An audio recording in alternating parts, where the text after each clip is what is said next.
Hola, hola, ¿cómo están? Bienvenidas y bienvenidos al penúltimo capítulo ya de nuestra segunda temporada, qué rápido, de Trabajo en Práctica by First Job. Como siempre, ya nunca más se van a ir, volvió Sofi y Mario, ¿cómo están? Hola, Nacha, ¿todo bien?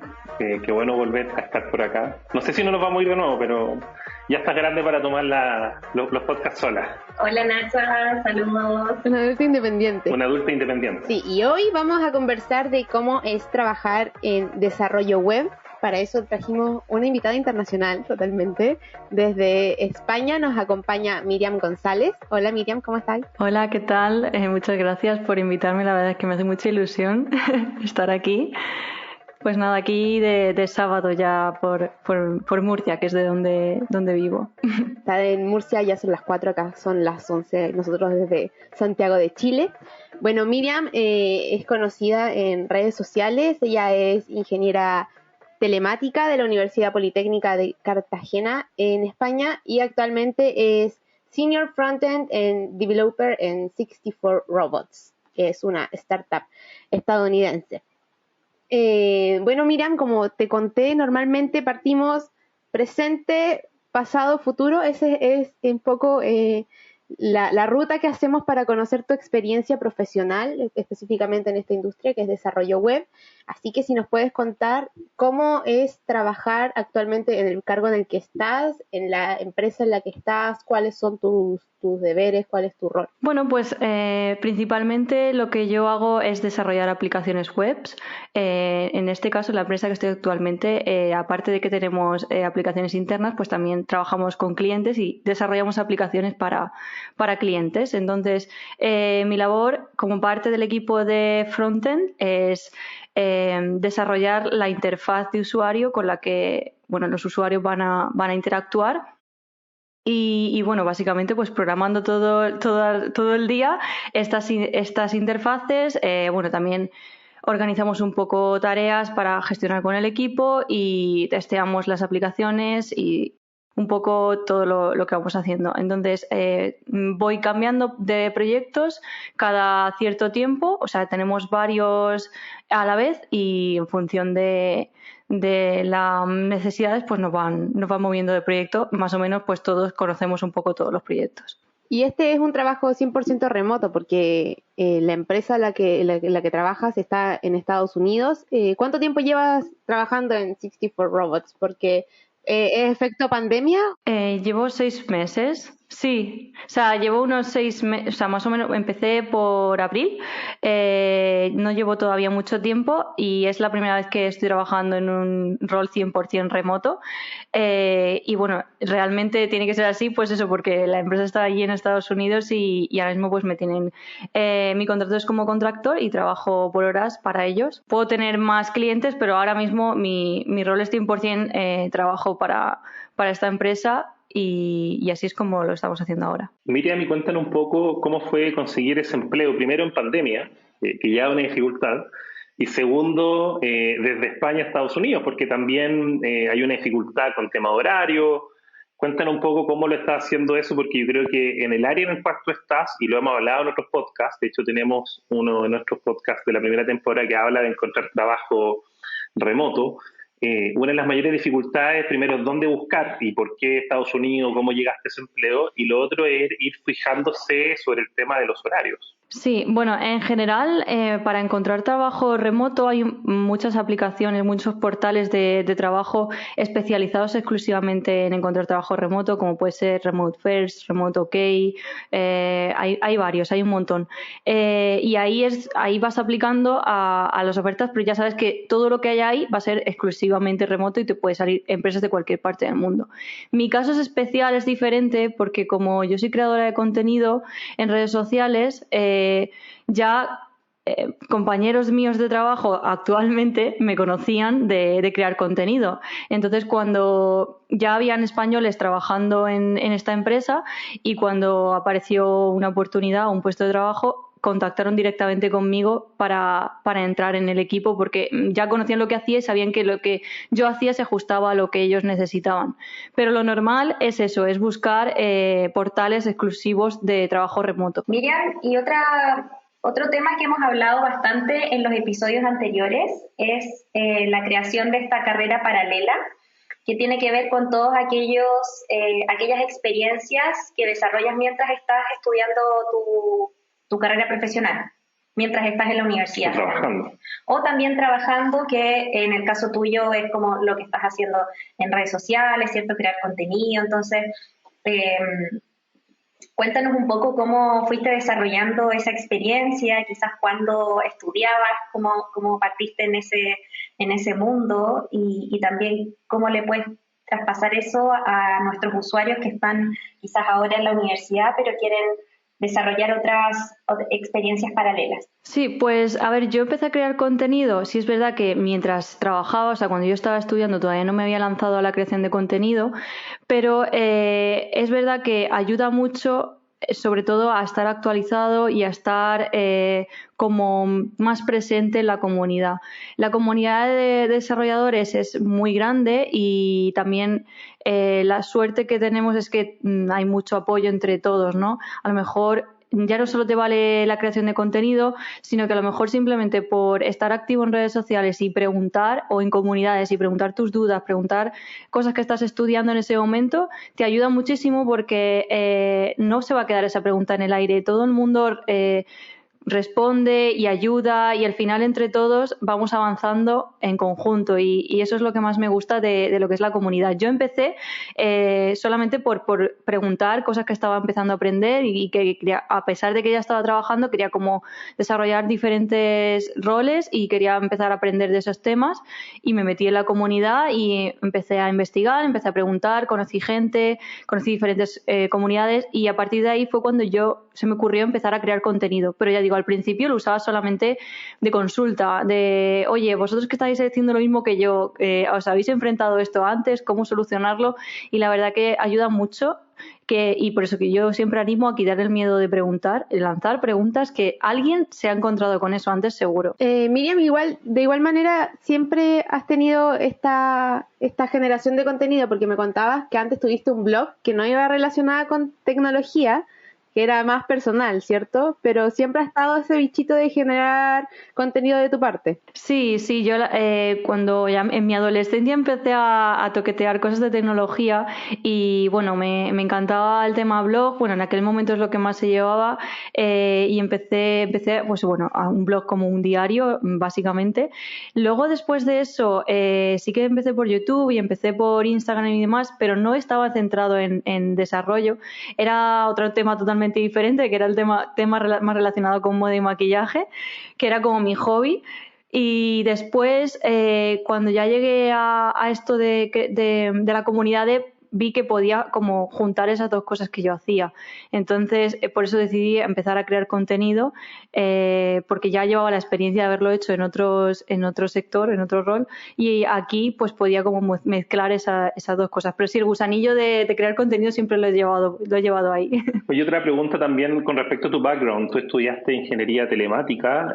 ¿Cómo llega una ingeniera telemática que usualmente, como el objetivo es que trabaje en telecomunicaciones o electrónica, a hacer desarrollo web? Pues al final la ingeniería de telecomunicaciones es muy amplia, te puedes dedicar a temas de, como has dicho, telecomunicaciones, de datos, te puedes dedicar a incluso imagen y sonido, que también hay una especialidad por ahí. Y en la parte de telemática habían asignaturas en las que nos enseñaban aplicaciones de web. Y cuando yo descubrí esas asignaturas y empecé a hacer mi trabajo fin de grado, que lo que hice fue una plataforma para gestionar videojuegos educativos de mi universidad, ahí me di cuenta que me gustaba mucho la parte de crear interfaces, de la interacción del usuario, incluso de diseñar toda esa parte primero. Vi que me gustaba todo eso mucho más que el tema de redes y telecomunicaciones. Entonces, al final, como esta carrera también me habilitaba para esta parte, para poder trabajar como desarrolladora, vi claro que quería dedicarme a eso. Oye, Miriam, ¿y cómo ha sido tu experiencia como mujer en tecnología? Porque siendo la industria de tecnología muy acotada, en Latinoamérica hay déficit bastante grandes en estos perfiles, sobre todo en mujeres. Sí, la verdad que yo tardé o sea, siempre he estado en el mundo de hombres porque como yo desde siempre he querido saber que me quería dedicar a la tecnología ya incluso en el instituto y en el bachiller, casi todas las asignaturas y por la rama en la que yo estaba, a lo mejor habían una o dos chicas además de ello. O sea, siempre he estado prácticamente toda mi formación con pocas mujeres. Entonces, yo siento que me faltaban tener referentes. Yo no tenía ningún referente femenino en aquella época. Lo que pasa que sabía y tenía muy claro que era lo que me quería dedicar y que me llamaba muchísimo la tecnología y no lo iba a dejar por eso.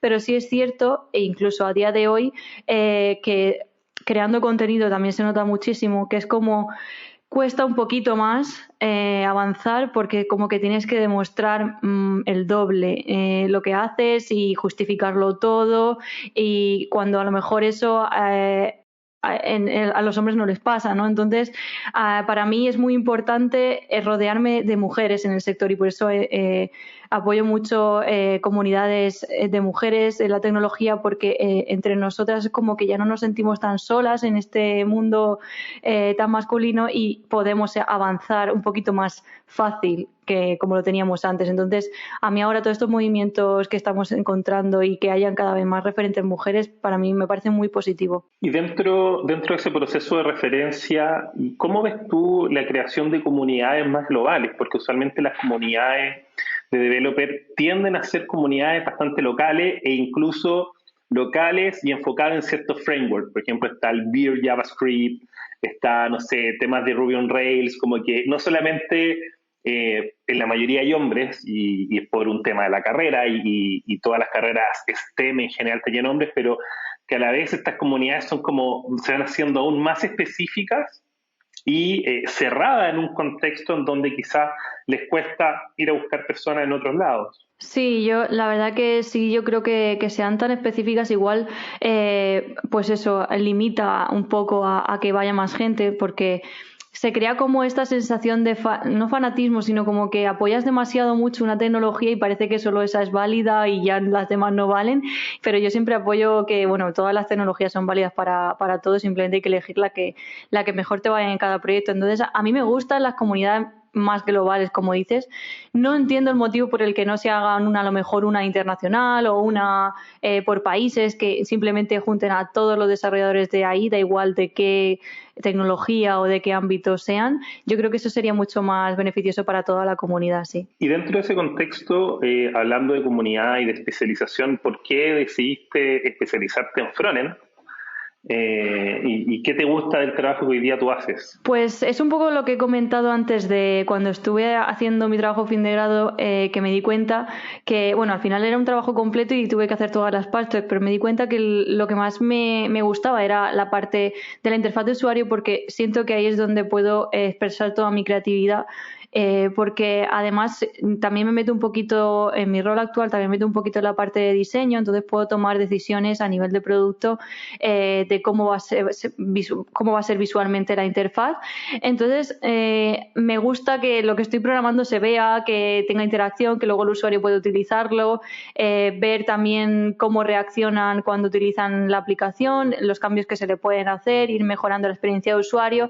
Toda esa parte me llama muchísimo la atención y por eso me he especializado más en frontend. Buenísimo. Y una de mis últimas rondas de preguntas de este tema, pero tú hablabas de referente y yo creo que eso es súper importante en todas las carreras, que las personas puedan buscar sus referentes, que quizás no son directos, porque como dices tú, quizás no había tantas referentes mujeres dentro de lo que tú hacías, pero ¿cuáles fueron tus referentes al inicio y quiénes son tus referentes ahora? Bueno, pues es verdad que más que o sea, yo al inicio no tenía tantos referentes porque no estaba tan metida en redes sociales al principio, entonces me apoyaba un poco en compañeros que tenía en la carrera o en personas que conocía que ya estaban trabajando en algunas empresas. No tenía así como referentes conocidos. Es verdad que cuando empecé ya a meterme en las comunidades, sí que tenía referentes como, por ejemplo, sobre todo porque yo buscaba un rol muy concreto que todavía no está muy extendido, que es el de UX Engineer. que es un poco una mezcla entre diseño y desarrollo, y en ese momento descubrí a Marina Isa, que ella es UX Engineer y actualmente trabaja para Apple, y también estaba Midudev, en fin, referentes españoles que yo conocía de la comunidad, que actualmente siguen siendo referentes para mí, pero sí que eché en falta que ojalá podía haberme metido antes en la comunidad cuando yo fui junior y poder haber accedido a todo su contenido y a todo lo que hacían en vez de pues estudiar por mi cuenta, por decirlo así. Entonces, por eso para mí yo recomiendo muchísimo a la gente que está empezando que de verdad entre en las comunidades y busque a estos referentes y que busquen sus propios referentes, porque eso también es muy personal. Porque ayuda muchísimo y aprendes muchísimo con estas personas. Oye, Miriam, hablemos de ti como referente, porque tienes más de 100.000 seguidores en TikTok y más de 30.000 en Instagram. Es una gran comunidad la que te sigue. Y la verdad es que el contenido es dirigido totalmente a tecnología, pero son muchos tips tanto para gente que está trabajando como para gente que está buscando empleo. Si nos puedes contar un poco, de hecho, acabo de ver uno, Mujeres de Programación, muy relacionado con lo que estamos hablando. Si nos puedes contar un poco qué pueden encontrar los usuarios en tus redes sociales, especialmente para los que están buscando actualmente de trabajo o una práctica profesional. Pues yo en mis redes sociales hago un poco de filtro entre toda la información que hay sobre frontend, sobre desarrollo web, empezar en la programación, da igual luego en qué ámbito te muevas, pero muy de empezar en la programación, tips de frontend e incluso de UX, de diseño, un poco lo que yo hago, ¿no? Entonces ahí doy un poco pautas y guías que puedes seguir cuando quieres empezar y no sabes por dónde tirar. También algunos juegos para poder practicar, porque es verdad que todo tan teórico, todo muy cursos, pues se puede hacer un poco tedioso. A mí me llegan personas que a lo mejor me dicen que se sienten atascadas o que se sienten desmotivadas. Entonces, pues intento dar un poco diferentes herramientas con las que puedes también aprender a programar de forma divertida, ¿no? Como pueden ser juegos para CSS o para afianzar lenguajes de programación que a lo mejor estás viendo X curso y no sabes si te ha quedado claro o estás un poco cansado, pues te pones con un juego de estos y le vuelves a encontrar la chispa, ¿no? al desarrollo. Para mí lo más importante del trabajo que yo hago en las redes sociales es que la gente vea el lado bonito del desarrollo y vea que no es algo muy complicado, que se pueda acceder. Tampoco engaño, y es verdad que digo que hace falta tener paciencia, hace falta no vencer la frustración y no dejarlo a primeras de cambio. Entonces pues voy enseñando un poco eso, mi experiencia, también lo que yo voy haciendo en la comunidad y dando tips. Oye, Miriam, y sobre tu experiencia profesional, ¿cuántos años tienes ya de experiencia? Siempre digo que entre 4 y 6 años, porque como estuve empezando de becaria en la universidad durante 2 años, nunca sé si tenerlo en cuenta o no, pero bueno, en realidad son 6 años lo que tengo ya de experiencia. ¿Practicante o pasante en otros países o intern? Ahora que estamos hablando de temas más globales, yo creo que una de las dificultades que hay son los términos en español de ciertos temas y que se van llamando diferente en los países, ¿cierto? Lo que se llama, no sé, desde la educación, por ejemplo, la ESO en España, que tiene un nombre diferente acá en Latinoamérica y cosas así. Sí, por eso yo creo que, sobre todo en desarrollo, como cogemos muchos términos anglosajones, al final todos entendemos lo mismo porque los cogemos los ingleses. Entonces, en ese aspecto sí que se suele internacionalizar más. Pero luego, como dices, en temas de la educación o en puestos de trabajo o en algunas cosas así, sí que hay mucha diferencia. Oye, y hablando de internacionalización, y fue parte del podcast anterior, ¿cómo ves el dominio de inglés para la carrera? Una para buscar empleo, otra para desarrollar tu empleo mismo, porque quizás se necesitan diferentes niveles. Y una de las dificultades que tenemos acá en Latinoamérica es que nuestros developers no hablan inglés, o sea, son muy pocos los que hablan inglés, los que usualmente lo aprendieron, que estudiaron en buenos colegios, pero las universidades no tienen un enfoque para estas carreras de tema inglés, quizás como otras carreras tipo negocios internacionales o los politólogos que probablemente tienen un desarrollo mucho más elevado. Es cierto que saber inglés ayuda mucho, sobre todo porque toda la documentación y todo, al final, programar mismo es en inglés, el lenguaje. O sea, aunque usamos lenguajes de programación, todas las palabras que se utilizan cuando estás programando son en inglés. Entonces, es mucho más fácil tener unos conocimientos básicos de inglés a la hora de poder buscar problemas que te encuentres, leer documentación y todo eso. Es cierto que actualmente cada vez se ve más contenido en español. Yo misma hago todo mi contenido en español, por eso, por intentar acercar en nuestro idioma toda la información de desarrollo. Pero sobre todo si quieres trabajar en remoto de forma internacional, es básico que puedas comunicarte, tener una conversación básica con el equipo, porque si no, no vas a poder trabajar y es que no te vas a poder comunicar. Entonces, para mí yo creo que es importante. De hecho, yo lo tomo como algo en lo que nunca dejo de practicar. Yo sigo dando clases de inglés semanalmente y es como el que va al gimnasio, ¿no? Porque al estar en un país donde es un idioma que de verdad se utiliza mucho y que no tiene, o sea, podrías vivir perfectamente en español y no tienes necesidad de utilizar otro idioma, salvo en el trabajo, no se practica demasiado. Entonces creo que a menos que vivas en otro país donde sí que lo utilizas de forma diaria, necesitas mantenerlo activo, y solamente con lo que hablas en el trabajo remoto no es suficiente, porque necesitas siempre practicarlo. Yo por eso no dejo de estudiar inglés. Oye, Miriam, y hablando sobre tu experiencia profesional, has estado en 2 startups, Neuromobile y en la que estás ahora, que es 64 Robots. ¿Cómo es esa experiencia de trabajar en startups? ¿Por qué has elegido postular a startups? ¿Qué te gusta de ahí? ¿Y qué no te gusta? Lo que más me gusta de las startups es que al ser un equipo pequeño, el ambiente que hay es diferente. A ver, yo es verdad que no he estado en otros equipos grandes, entonces no puedo hablar sobre mi experiencia, pero sí conozco gente que sí ha estado y me cuentan cómo están en esos equipos y veo ciertas diferencias. A lo mejor en empresas más grandes sí que se puede... te puedes especializar más en algo porque hay más gente, entonces pues te puedes tener un rol más específico. En un equipo pequeño, al final tocas muchos ámbitos, no solamente, yo no he hecho solamente frontend, porque al ser un equipo pequeño, si hacía falta hacer algo de otro ámbito, había que hacerlo, ¿no? Entonces, a la hora de empezar ahí, a mí me ha dado muchas skills en ese aspecto, que he podido tener la oportunidad de gestionar proyectos, he podido tener la oportunidad de hacer otras cosas que a lo mejor un junior frontend en otro equipo lo ha podido hacer, pero ya años más tarde, ¿no? A mí me gusta mucho esa parte de las startups. Empecé ahí por casualidad, o sea, porque me apareció la oportunidad de trabajo en esa startup, y da la casualidad que sigo en producto, ¿no? Cierto que las grandes consultoras no es algo que a mí me llame la atención.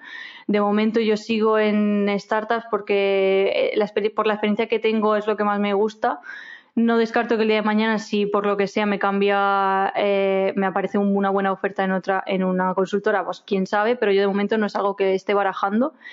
Y la diferencia, a lo mejor no tan buena que puedo ver, es que pues si te quieres especializar en algo muy específico, a lo mejor no tienes esa oportunidad, porque no tiene un equipo tan grande como para decir, vale, si quieres ser solamente hacer testing o solamente hacer X cosa, no puedes porque falta gente. Eso es la única diferencia que yo puedo ver. Y hablando un poco del futuro, algo nos mencionaste ahora recién, ¿no? De que no ves como opción por ahora el tema de trabajar en una consultora más grande, no son tipo Everest, Accenture, que son muy grandes en España, ¿no?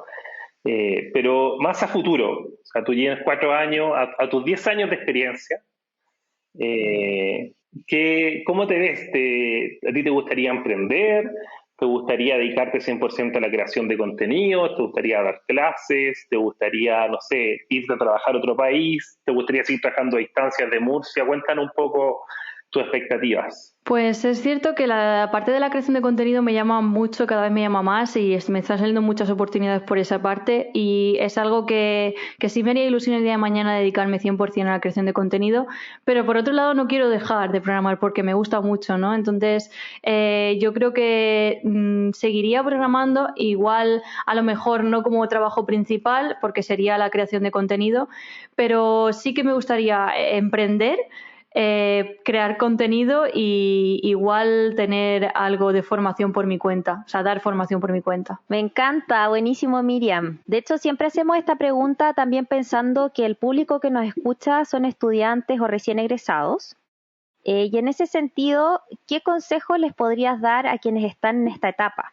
Quizás pensando ya en sus primeras experiencias laborales, como capacitaciones o qué conocimientos deberían tener sí o sí, cómo empezar a hacerse conocidos o a qué comunidad deberían pertenecer. Sobre todo pensando en aquellos que son becarios o que quieren ser becarios o que están buscando su primera experiencia profesional. Vale, pues yo aquí lo más importante es que cuando estás empezando es normal no saberlo todo y no querer como ser útil o ser productivo desde el minuto uno.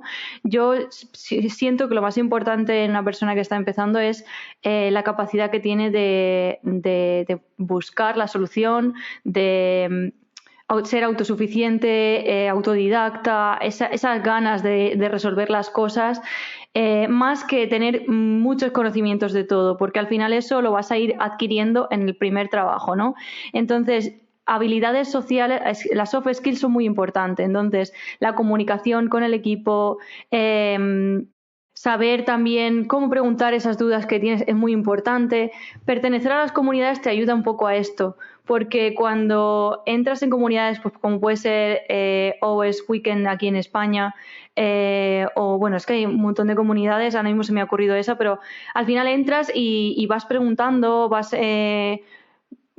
preguntando tus dudas, vas preguntando tus cosas y esto te va haciendo que desarrolles estas soft skills de comunicación, porque aunque no sea con tu equipo de trabajo, al final te estás comunicando con gente del mismo ámbito de desarrollo y poco a poco vas creando tus contactos.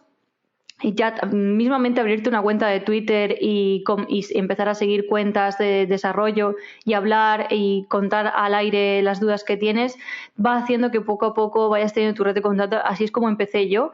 Y acudir a eventos tech también ayuda a tener estos contactos. Sí, ahí también pasar el dato. Nosotros vamos a comenzar o rehacer ciertos eventos tech con CTOs de empresas para que las personas le hagan preguntas, participen y conozcan algo súper importante que son los temas de cultura. Tú algo lo mencionaste en la modalidad de los trabajos de las startups, ¿no? Que es un tema a diferencia de las empresas grandes.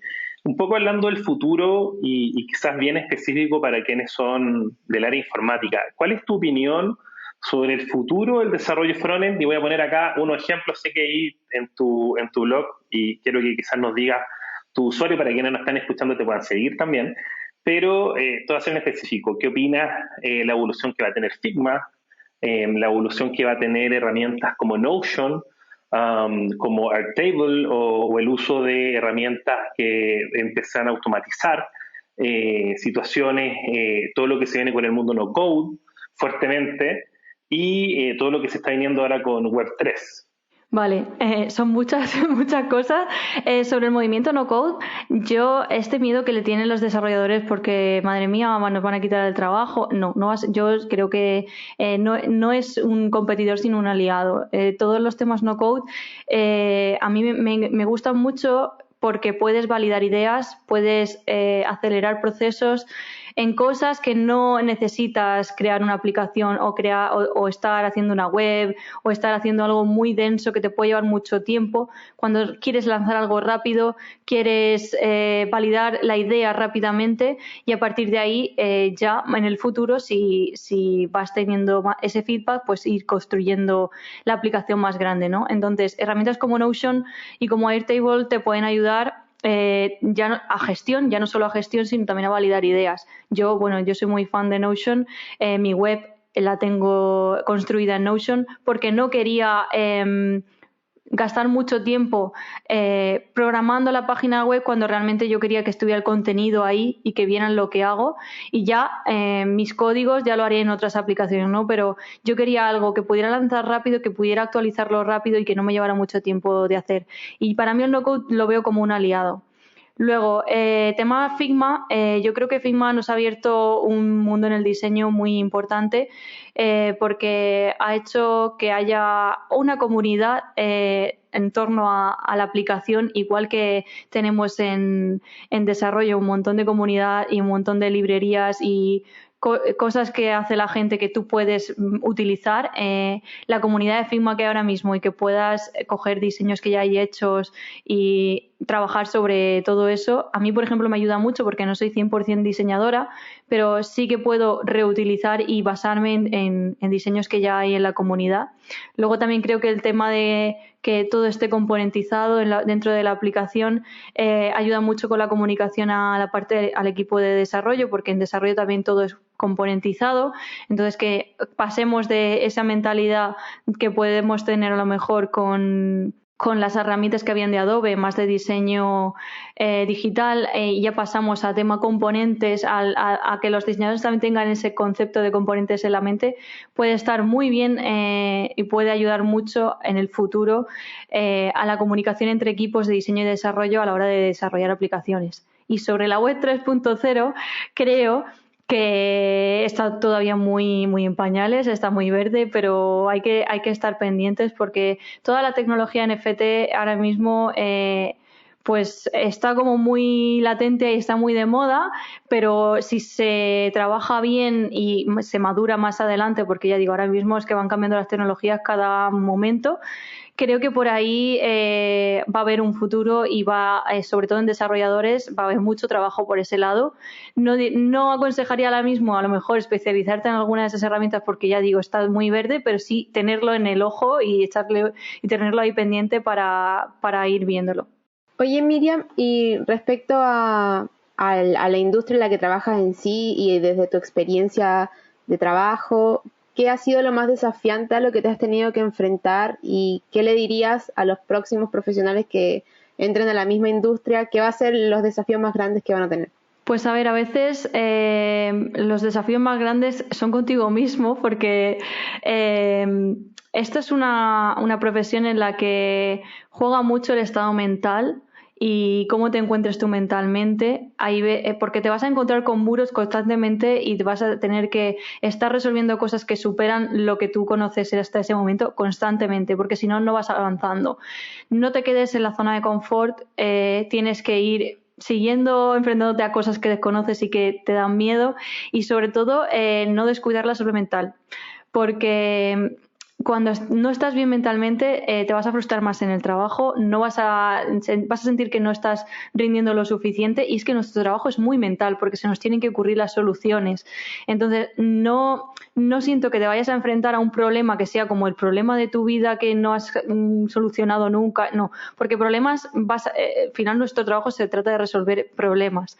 Entonces tienes que estar muy en consonancia contigo y muy muy descansado, sobre todo para no frustrarte con todo esto, porque a mí me pasa que hay días que no es el día y a lo mejor es muy sencillo lo que tengo que resolver y no lo saco, y eso hay que aprender a lidiar con esos estados. Miriam, ahora vamos a pasar a la sección de preguntas de nuestros usuarios de Instagram. Nosotros ponemos una caja los días jueves para que ellos dejen preguntas respecto a la industria. Esta vez tuvimos hartas preguntas, la verdad. Y algunas se parecían, así que condensamos en las siguientes.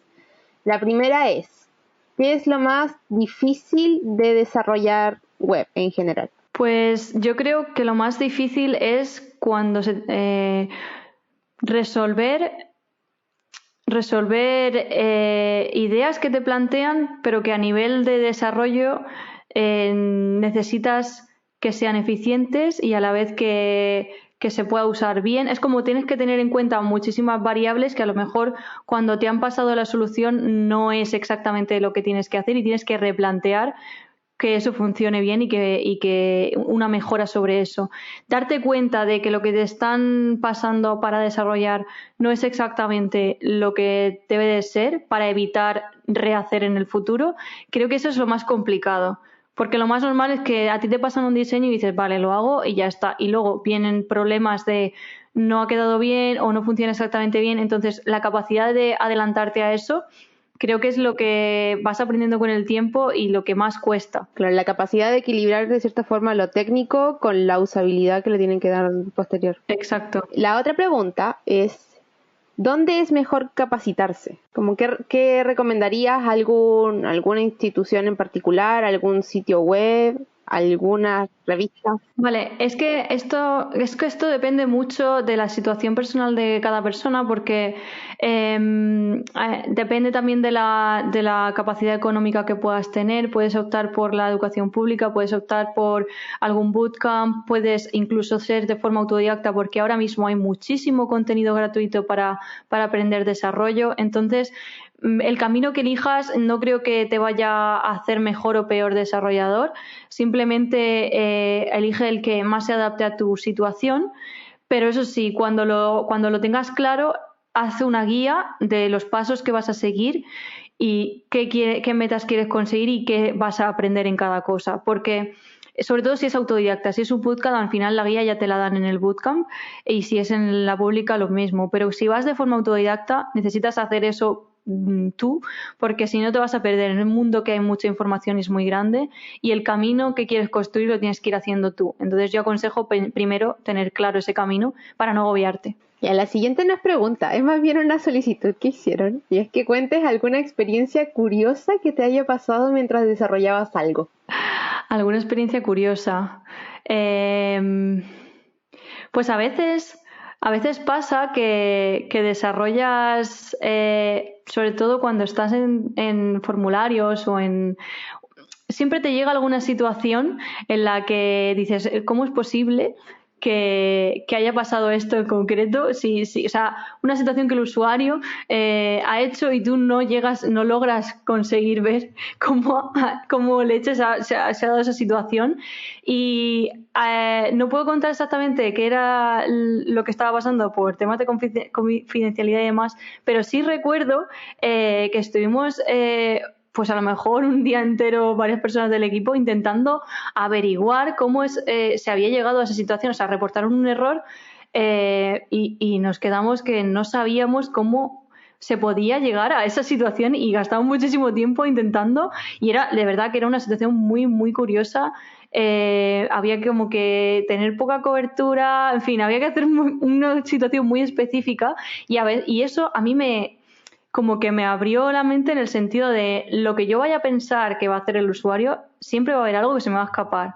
Entonces, por eso, a partir de ese momento, en mi desarrollo siempre intento acotar lo máximo posible a cosas raras que puedan pasar, porque es que va a pasar seguro. Veo sonrisas de Mario y Sofía. ¿Les pasó algo alguna vez? No, nosotros tenemos un dicho que le aplicamos a toda la empresa, a venta, desarrollo, que la gente no lee, incluso los correos electrónicos.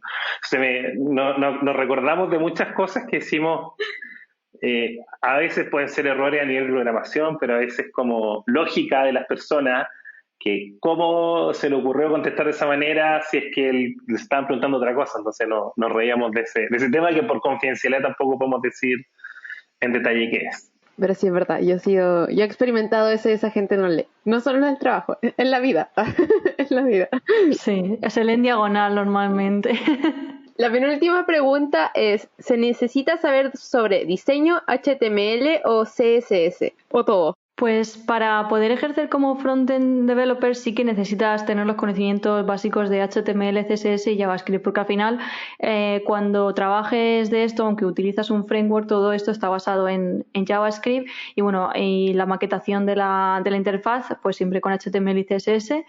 Lo del diseño es deseable, pero no es obligatorio. O sea, quiero decir, yo creo que al final, si tienes conocimientos tanto de diseño como un poquito de la parte de backend, sobre todo la conexión con las APIs y un poco esta comunicación que hay, porque es con lo que tú vas a trabajar. Siempre que extiendas un poquito más las fronteras, como por así decirlo, te va a venir muy bien. Yo desde que he aprendido cosas de diseño, a la hora de desarrollar ya tengo como esa mentalidad de pensar más allá y pensar en cómo mejorar el diseño o si puedo mejorar la experiencia de usuario. En fin, que todo esto siempre te va a dar mejores skills para desarrollar bien aplicaciones. La última pregunta es, ¿qué características crees que debería tener un desarrollador web? Dice, ejemplo, ser analítico, ser detallista. Vale, para mí, ya digo, como he dicho antes, las soft skills creo que es lo más importante, porque al final no es un trabajo en el que vayas a trabajar tú solo. Lo normal es que trabajes con un equipo y que entre todos tengas que sacar el producto adelante, y la parte técnica se va aprendiendo. Tú a desarrollar y los lenguajes de programación lo vas aprendiendo, pero hay algo que es más difícil de desarrollar, que son las soft skills, que es la comunicación con el equipo, asertividad. Es que es muy importante cómo comunicas las cosas, cómo das feedback, cómo corriges, porque en algún momento te tocará corregir código de otras personas, revisarlo, cómo das ese feedback. Crear buen ambiente dentro del trabajo, el tema de los team buildings, y estar, sobre todo cuando estás trabajando en remoto, es como que tienes que ser más proactivo en ese sentido de hacer tú por hablar, porque no tienes a la persona al lado, pero tienes que crear al final un cierto vínculo con la persona que es la que estás trabajando. Entonces, para mí, creo que la comunicación sería lo más importante. La proactividad también, que tú mismo, sin que nadie te lo diga, vayas a buscar la solución del problema que te has encontrado, no digas esto no funciona y ya está. Eso para mí es muy importante también. Esas ganas de conocer lo último y de estar actualizado es muy bueno también para ir mejorando. Ese tipo de cosas yo creo que eso es lo más importante. Esa fue la última pregunta de la caja de Instagram. Habían más, pero las respondimos, yo creo, a lo largo del capítulo. Y la última, eso sí que tenemos, que es nuestra pregunta de rigor, Miriam, de cierre de capítulo, que si pudieras darle un consejo profesional a tu yo del pasado, ¿qué le dirías? ¿Qué le recomendarías? ¿Qué curso le recomendarías tomar? Cualquier cosa que crees que sí o sí debieras haber hecho en el pasado o que hiciste y que alguien que esté en tu posición hoy en día debiera hacerlo sí o sí. Pues yo le diría que, sobre todo, que no fuera tan impaciente, porque yo de verdad que era muy impaciente, y que realmente busque formaciones específicas, porque como yo ya tenía la carrera, una vez ya tienes la formación general como front-end developer, busques formaciones o talleres específicos para mejorar esas skills que quieres mejorar. Por ejemplo, quieres mejorar en CSS, busques un taller exclusivo de CSS. Quieres mejorar en lógica, algo sobre lógica. Quieres aprender cosas de diseño, algo exclusivo de diseño. Que no te dé miedo a invertir en formación así, porque al final esto es una carrera en la que cuanto más inviertas en ti y en conocimientos, mejor te va a ir. Buen consejo, quedó como eslogan. Sí, me encantó. Miriam, muchas gracias por habernos acompañado y por haber aceptado participar en este podcast. Muchísimas era nuestra primera invitada internacional, así que estamos muy honrados por tenerte acá y esperemos que nuestros usuarios te comiencen a seguir, quienes estén interesados y sean del área de tecnología y quienes no también, porque creo que hoy día saber de estos conocimientos, al menos en términos de conceptos, en términos de para qué sirven, es transversal a todas las carreras, profesiones y trabajos que realiza la gente. Y muchas gracias por haber estado el día de hoy. Muchas gracias a vosotros por invitarme, me lo he pasado genial. En Instagram Miriam está como @MiriamGONT y en TikTok lo mismo, pero al final hay un guión bajo para que la sigan en sus redes sociales, que tiene contenido bien bueno, la verdad. Bueno, ahora oficialmente vamos a cerrar el capítulo. de nuevo reiterar tus agradecimientos, enviarle saludos a nuestro equipo de First Job de Perú, Bolivia, El Salvador, México y Colombia, y a todos los jóvenes profesionales que nos están escuchando a lo largo de Latinoamérica, en países como Nicaragua, Ecuador, Panamá, República Dominicana, Argentina, Guatemala, Costa Rica, Honduras y Brasil. Dejar los invitados también a que nos sigan en nuestras redes sociales, en TikTok, Instagram y LinkedIn. Estamos como First Job Me. Que ingresen a la plataforma, se creen una cuenta para encontrar prácticas profesionales y sus primeros trabajos de 0 a 2 años de experiencia en www.firstjob.me, y que nos escuchen en Spotify, YouTube y Apple Podcast. Gracias Miriam, gracias Sofi, gracias Mario, que estén bien. Gracias Miriam. Gracias. Chao, chao. Chao.